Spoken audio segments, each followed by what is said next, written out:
Jelaskan kenapa membuat Flip Flop TV ini, maksudnya apa?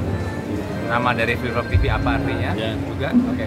Flip Flop itu ya filosofi dalam seperti yin and yang dalam hidup, bagus dan ada buruk pasti. Jadi keselarasan sih, keseimbangan, balance dalam hidup. Jadi ada flip, ada flop juga. Kalau itu filosofi dari brandnya. Terus apa lagi pertanyaan tadi, sorry? Tujuannya kaitannya dengan menggandeng sinias. Oh ya, soalnya saya melihat banyak sekali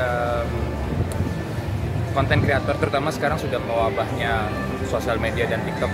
Berarti kita lihat banyak orang yang butuh platform gitu kan ya. Maksudnya kalau platform TikTok kan ya cuma berkarya mungkin ya dengan ya sefun-funnya aja gitu. Tapi mungkin ada orang yang pengen lebih serius lagi, dan saya yakin di Indonesia sebesar ini pasti di luar Pulau Jawa terutama pasti banyak banget konten kreator di sana yang mungkin punya ide brilian, punya naskah brilian, tapi ya udah tidak bisa dikemana-manain gitu ya, stuck aja cuma menjadi ide mungkin.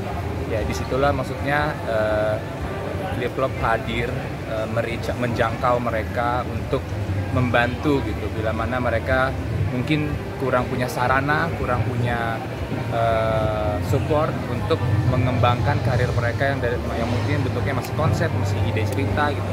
Jadi kita kerjakan bersama-sama gitu untuk menjadi konten yang layak dan mempunyai value di masyarakat. Maksudnya mungkin selama ini kan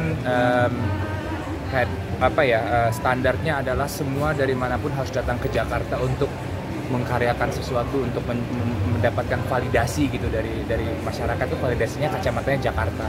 Cuman belum tentu, mungkin cerita ini cerita orang Makassar gitu.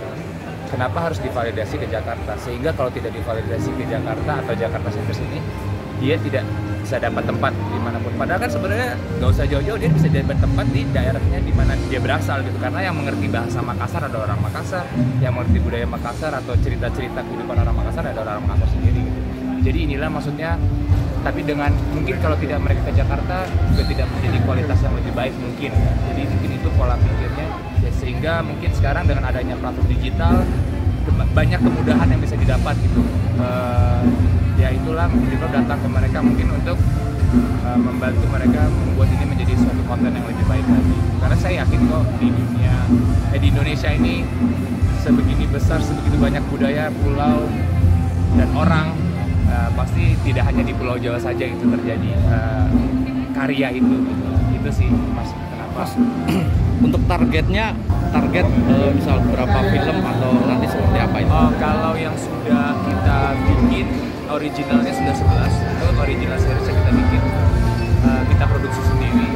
Lalu ada 3 co-production, itu yang tadi saya sempat bilang bahwa orang mengirimkan ide cerita dan kita kembangkan bersama-sama dan sudah diproduksi. Lalu licensing yang mungkin kita kurasi dari kreator lain yang sudah jadi dalam bentuk konten yang sudah jadi, kita kurasi dengan dengan visi Flip Flop tentunya ya. Maksudnya nggak semuanya kita kurasi melalui screeningnya Flip Flop lah ibaratnya. Itu sudah ada 12 license, dan yang sudah diproduksi namun belum tayang ada 6, akan kita keluarkan tahap demi tahap. Juga kita targetnya di 2023 itu kita akan mengeluarkan totalnya 20 konten dari berbagai bentuk ya, ada series, ada film pendek, ada dokumenter, ada 20 konten lah tahun 2023 ini, di pipeline 2023. Untuk sementara sebagian besar temanya atau di pulau mana mungkin kayak gitu ada? Karena waktu kami mulai itu langsung pandemi, jadi kita nggak bisa kemana-mana, mau nggak mau kita harus ada exit plan ya. Pada saat itu ya kita berada di Jakarta, jadi kita cuma bisa screen atau kurasi yang ada di Jakarta saja karena keterbatasan ruang gerak ya waktu itu. Namun sekarang sudah pandemi, situasinya sudah semakin membaik. Contohnya kita kemarin bulan Agustus sudah adakan screening untuk komunitas di sini, filmnya sesuai dengan film komunitas itu. Lalu kedepannya setelah dari Jogja ini kita ya di Pulau Jawa dulu, di Semarang, habis itu ke Bandung dan Jakarta, baru kemudian kita akan keluar dari Pulau Jawa juga. Itu bukan hal yang sekali-sekali saja dilakukan, nanti akan ada regulernya sesuai dengan mungkin apa yang sedang kita cari pada saat itu. Ajak kan. Terus fenomena film pendek dan film lokal saya juga risih film lokal sebenarnya risih banget, tapi ya sudahlah, saya produksi. Nah, dengan adanya kanal seperti Flip Flop seperti ini kan dibantu untuk mempromosikan juga, ya kan, sehingga film-film yang tadinya tidak mendapatkan perhatian bisa mendapatkan perhatian melalui promosi tersebut.